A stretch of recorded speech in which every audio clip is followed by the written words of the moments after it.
What's up everybody? In today's video, I'm going to show you 4 different paint effects that you probably don't know about or you've forgotten about. These are simple techniques that could help you take your model to the next level. And if you're an experienced modeler or painter, just watch the video anyway. Watch the video. So let's roll that beautiful bean footage.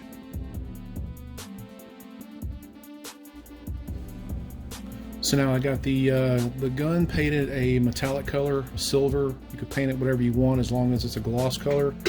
And what I'm going to do is I'm actually going to paint black over this for the gun.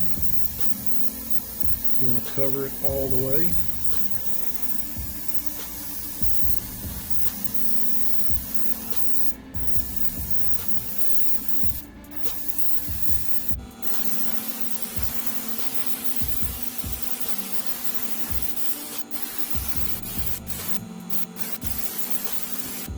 So once it is dry, you can actually take your hand, or I like to use like a little, just like a toothpick or something like that, and start making like scratches and stuff in it.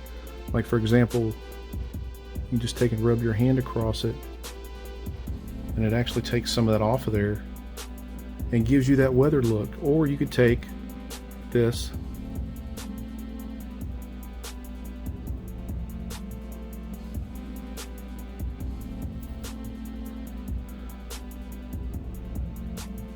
and put like little chips in it and just little scratches and stuff like that, but a little bit more accurate than taking and just dry brushing it on there. So once you get done with this, again, you can just like take and put little minor scratches like it's worn. It's a little bit more accurate.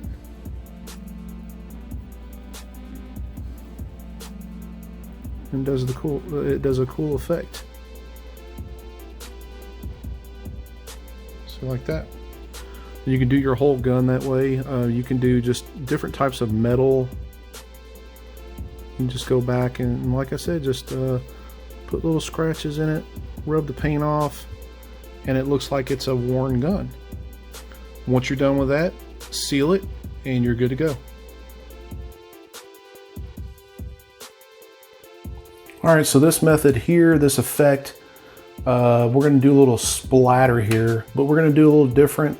We're actually going to do it with a toothbrush. So you may have seen this before, but this is kind of a forgotten thing with a lot of people trying to create this effect. So you can take red or whatever color that you want to, because I use a lot of time with weathering metal.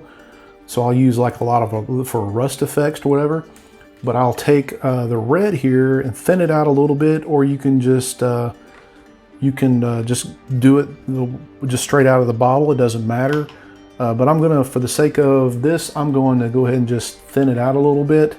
And then I'm just gonna take my toothbrush and I'm gonna get the front part of that just like this. I'm gonna get it on there. You're gonna, depend on how bad you want to splatter stuff on there. And then you're just gonna take the brush and you're just gonna do it like so. And what that does is it just creates a good splatter. Recommend doing with a glove or you're going to get finger messy. But that'll give you like a really good splatter of whatever you want to do. This works really, really good with, you know, for horror scenes or whatever like that. All right, to give you an example, so it just so happens that I have my Wolfman here that I'm actually working on. I'm actually going to back up this camera view for a second so you can actually see what I'm doing. So I'm actually going to put my brush in there. And again, I don't want to make a huge splatter. This stuff does make a mess. So you got to be extra careful where you splatter it at.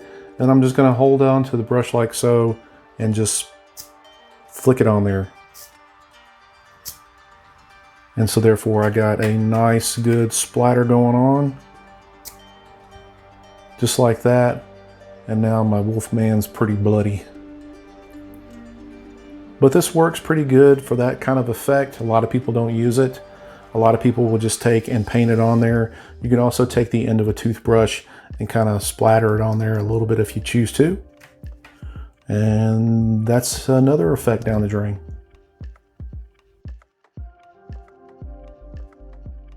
So when you're working with rust, there's actually a couple of already made dark rust, orange rust type of colors that you can get.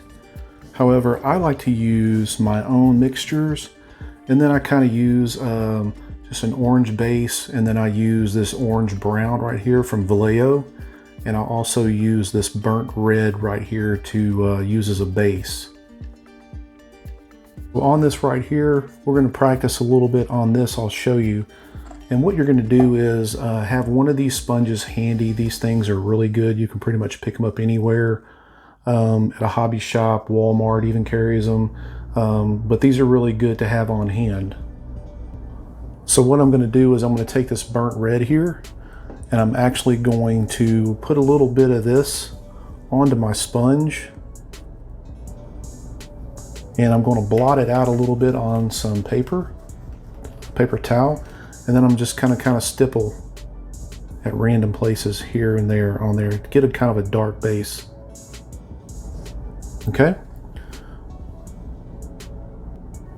Then I'm going to go into the orange brown color here, and then I'm going to basically do the same thing. Put some on my sponge. I'm going to blot it out a little bit, and then I'm going to kind of go into it a little bit on top of that, stippling here and there.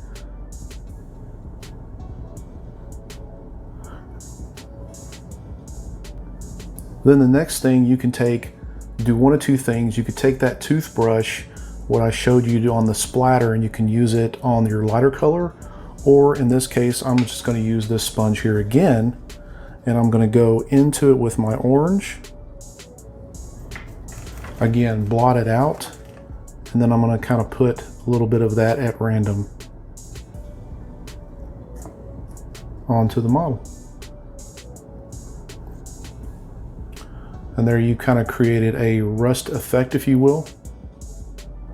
And then if I want to, kind of like where the seams are of it, I will use that light colored rust on a paintbrush and just kind of go in a little bit and just kind of accentuate it by just kind of drawing some lines like the rust is running down the pipe, if you will, or running down on the back wall.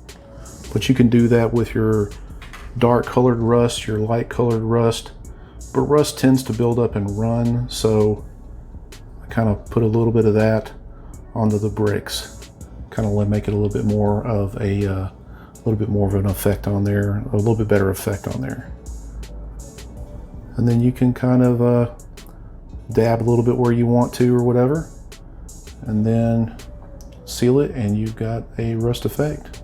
I went pretty dense here, so you can go as light or as dark as you want to, but you can also make runs on the edges and stuff like that with your brush as well.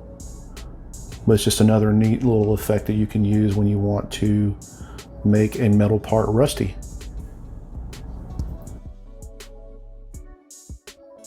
So what I'm going to show you here is with a stick chalk pastel like this. They do make other pastels in a palette that you can get that's already crushed. Those are the premium pastels. You can find those on Amazon. But this is basically what I'm going to show you here on this, because this is what most of you will probably have. So what I'm going to do is I'm going to take an X-Acto knife along with this, and I'm just going to shave that off of there and get this nice fine black powder like so. And so then once you get enough of this to where you're satisfied with what you're going to use it for, then just get you like an old brush or whatever like that. I like using a long liner brush. And remember, this stuff gets on the tip of your fingers and it's hard to get off. So make sure you wipe it off before you start handling your model. So then what I'm going to do is, if you have something like this, you don't have an airbrush, no problem. What you're going to do is you're just going to pack it on to the tip of your brush, and then you're just going to, wherever you need it, in the creases or whatever, and then it's just going to go on like so. You see how I did that right there? A lot of this will fall off. And you just simply blow it. Careful not to blow your pastels everywhere. So this is the easiest shading technique that you could use if you don't have an airbrush nearby. It works fine. You can use it for different colors if you want. You don't always have to use it for black or use black. But this will help you with your shading until you do get an airbrush. And if you choose to not get an airbrush, you can keep using this method here. It works. It's very easy.